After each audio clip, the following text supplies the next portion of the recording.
It is Super Saturday this weekend. There is horse racing meetings everywhere you look, from Newmarket to Ascot, Chester and York, lots to go at. And I am joined by Kieran Clark from Timeform and Matt Brocklebank from Sporting Life to discuss the action. We're going to concentrate on the Cups, lads. Our Cups runneth over, and we're going to start with the Potence Network July Cup at Newmarket, the Group 1 feature. 9 runners, Kieran, what would you say? Is it a below average renewal, or is that a bit unfair? Small but select field, isn't it? I think below average is a bit harsh, but I wouldn't say it's a stellar renewal. Obviously, it's this time of year where the 3-year-olds come and take on the older horses. We've got Azure Blue stepping up into the top level. It's an intriguing race. I don't think it's a stellar race, though. She tops the Timeform ratings as Azure Blue. Do you think this is right and correct? Because we've got some interesting 3-year-olds as well, with Shaquille in there and Little Big Bear. I do, yeah. I think she brings the best form to the table as well. When she won at York, she beat Highfield Princess, didn't she? Who was a top class sprinter. She's come out and franked the form. You see there, Shaquille doesn't have much to find from that Commonwealth Cup form. The likes of Kim Ross and Little Big Bear just behind him as well. So looking at those ratings, you think it's definitely going to be an exciting finish. But yeah, she's definitely the one to have to beat, I think. Yeah, the market's tight. We've got Shaquille and Azure Blue towards the top of the betting. Let's have some video clues, because we have got Azure Blue winning the 1895 Duke of York Stakes at York earlier in the season. And like you say, this has worked out well, and this was a career best performance. Yeah, very quick time this day as well, wasn't it, Matt? It was, yeah, very, very quick time. And if you think about times when it comes to the July Cup, it is probably more similar to times of winning a race like the Duke of York over 6 furlongs. So more of a speed test, certainly, than those 6 furlong races at Royal Ascot. When you think about the Commonwealth Cup and the Platinum Jubilee, they generally run about 3 or 4 seconds slower than the July Cup winning time. So yeah, the July Cup is a test of speed, despite it being on a stiff course. Not only did Highfield Princess frank that form, but I think obviously Comanche Falls and Anaf as well, who are in behind, have bolstered it in their own way as well. Michael Dodds is just a fantastic trainer of these fillies, isn't he? We've had Mecca's Angel, Mabs Cross, Kay Amaro, I think, ran in Group 1s as well. Eastern Angel wasn't quite a Group 1 winner, but I think was borderline. Good, yeah, very good fillies. This looks like the next one. She's a much improved animal, I think, this year. Very quickly, is she the one to beat? Yeah, she is for me. Yeah, for me as well. There was a quick chat about the ground, wasn't there? Michael Dodd said he wasn't going to run if it was too firm. We actually called the ground firm at York. There's plenty of rain around today. She's rock solid. We both think Shaquille's pretty bad favourite, yeah. Well, we'll talk about Shaquille now, because we saw the first clash of the generations last week, didn't we, with the 3-year-old Paddington coming out on top in the Coral Eclipse. And here we've got the 3-year-old Shaquille. This is him winning at Newbury 2 starts ago. And this day, he was very slick out of the gates. Now, he wasn't at Royal Ascot subsequently, but still won the Commonwealth Cup. But if he's going to win a July Cup, he's got to be quick from those gates again, like he was here.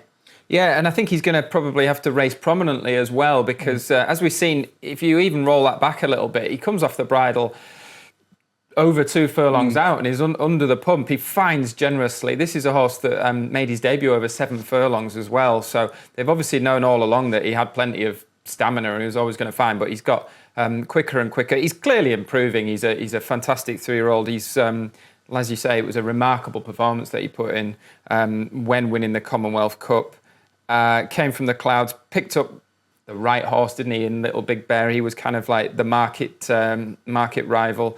As I say, is he going to be quick enough for a July Cup on decent ground? I suppose if it's the rain arrives and really sets in, it could be a bit more of a stamina test. But yeah, he's going to bid to try and follow the likes of Starman, Harry Angel, who won the Duke of York. Azure Blue won that race en route to the July Cup. Yeah, I mean, we've seen in recent years especially that it's very difficult to win a July Cup from off the pace, isn't it? And you really don't want to be missing the break in this race. I think Martian Door was the last one, wasn't he, Scoop? Well, yeah, and that's going back a good few years, 2009, something like that? 6 maybe, I don't know, something like that, isn't it? Anyway, I think you've got to be on the speed, so let's have a look at the pace map and see where the pace is going to come from in the July Cup, because it's only a small run afield. And as you can see there, the main pace angle we think is going to be Tim Easterby's Art Power. He's the dot on the right-hand side in the centre of the field. And, on his day, he's a very good horse. Is he interesting to either of you? Because he is the obvious pace angle. He's just always been a bit of a nearly horse at the top level for me. That's the trouble. I would never rule a horse out and say he'll never win a Group 1, because if he is a huge price, then you'd always look to give him another chance. But he's not a huge price, is he? He's about 16, 20. He's been backed into 16s, hasn't he? I think he's interesting. I mean, he has to bring his Curragh form to the table.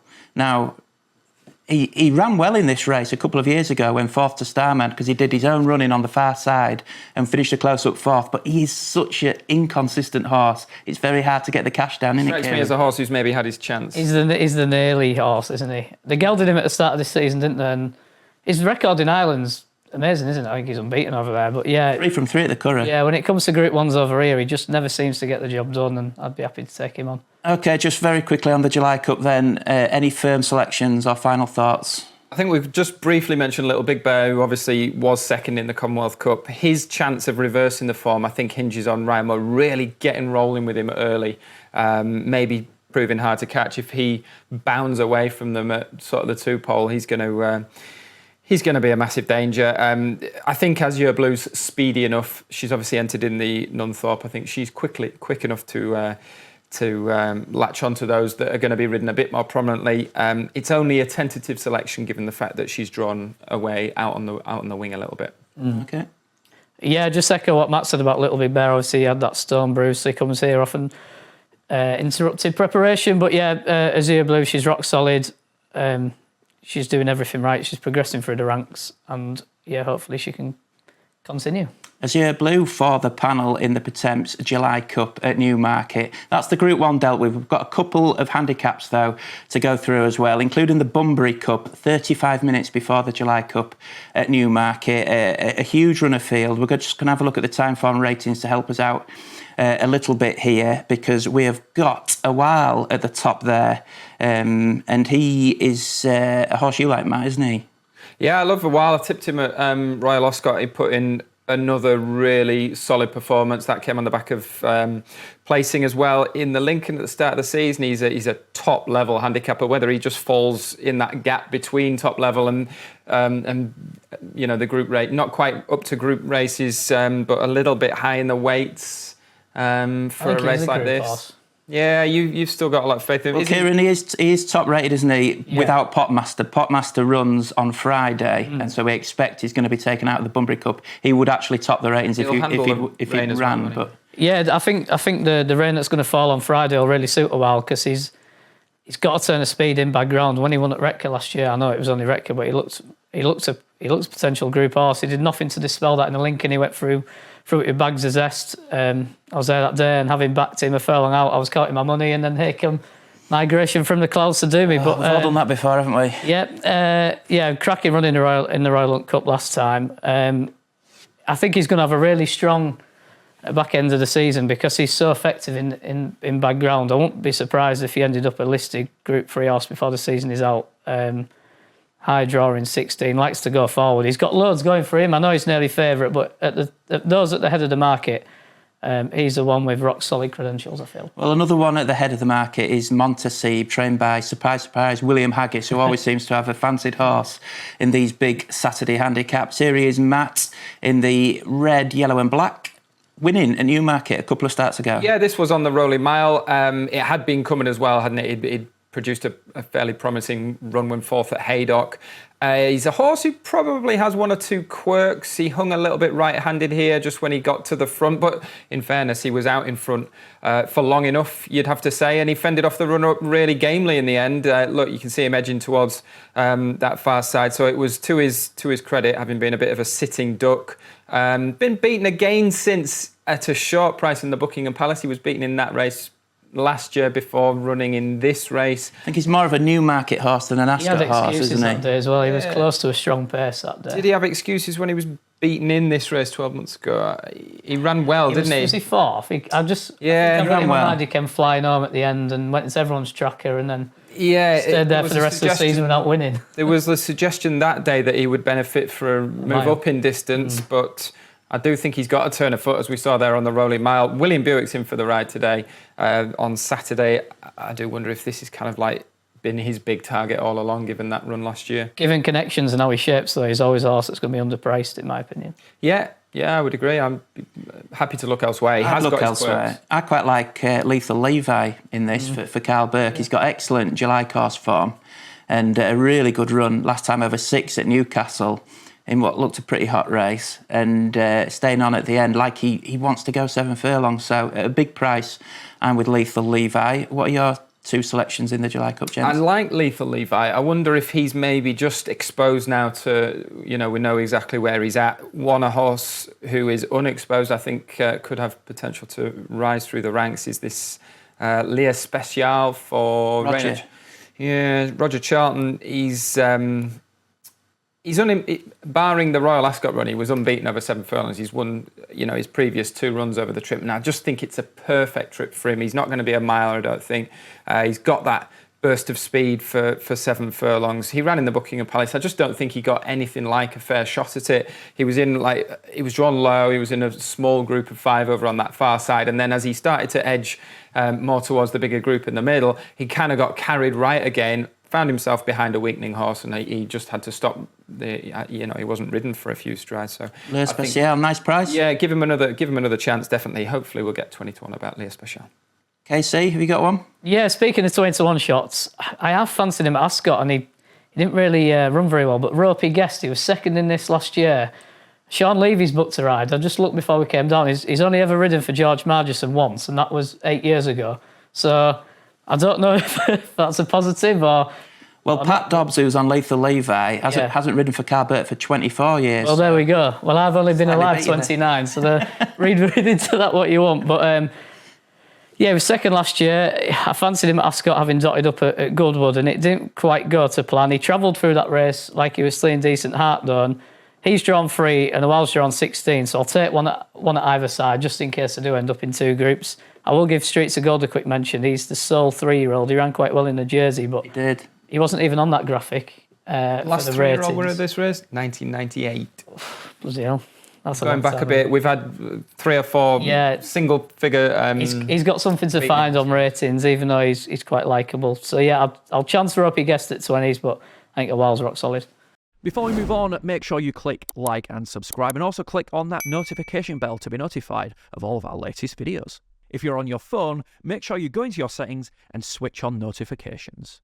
1 cup to go. It is the John Smith's Cup at York. A fantastic handicap with a huge field to have a go at. So again, we'll start with the ratings here, Kieran. And we've got a horse trained by Saeed bin Saror in long tradition, who's £9 well in on the back of his chance for win last time. He is, big ride for Rowan Scott. He did have a £5 claimer on when he won last time, but he came off a 20-month absence in a first-time hood.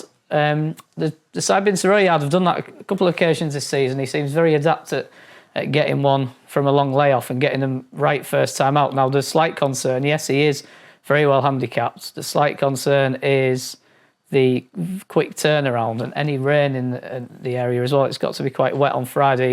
He's unproven on ground softer than good. Well, let's have a look at him because we've got VT of him winning last time at Chelmsford, and it might just help us decide if we're going to be on this horse that's £9 well in and continually backed because he's into 7-1 now, I think. Here he is in the Godolphin Blue.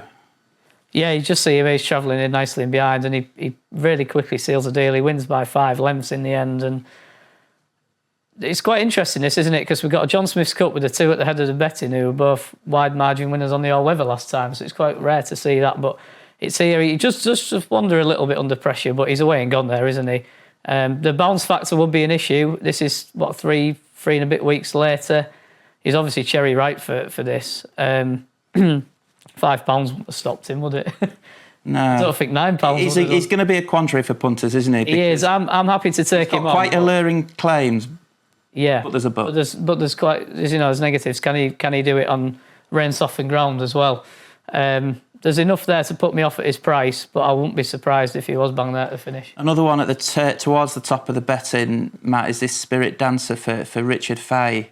And we've got him running here in the red silts, running on into third at York earlier in the season. Yeah, it was his first run of the season as well. He's always been fairly lightly raced, whether it's kind of come up quick ground or he's had one or two issues. I think Richard's had just one or two sort of placing issues with him in the past in terms of conditions. But yeah, he loves a bit of soft ground. He's a son of Frankel.